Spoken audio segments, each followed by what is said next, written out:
وفي نهاية لقائنا بنشكر السيد المهندس شريف حبيب محافظ بني سويف اللي استجاب على الفور لطلبنا بوجود مسؤول وزارة التموين في البرنامج للرد على أسئلتنا.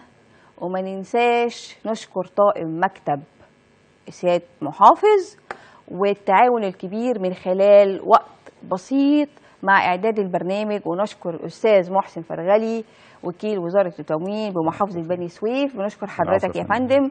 نشكر الأستاذ عصام كمال رئيس النقابة العامة لبدالين تموين بني سويف. نشكر حضرتك يا فندم.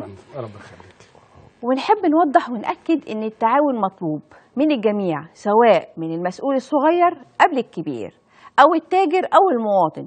لازم يكون شعارنا إن إحنا في أزمة ولازم نعدي، وما ننساش إن كلنا أصحاب هموم ومشاكل. صحيح بتختلف من شخص لآخر، لكن مفيش حد خالي من المشاكل، وكل واحد فينا شايف مشكلته ومش دريان بالتاني. ومننا اللي يتمنى يكون مكان التاني، لكن لو راح مكانه هيحس بمشكلته.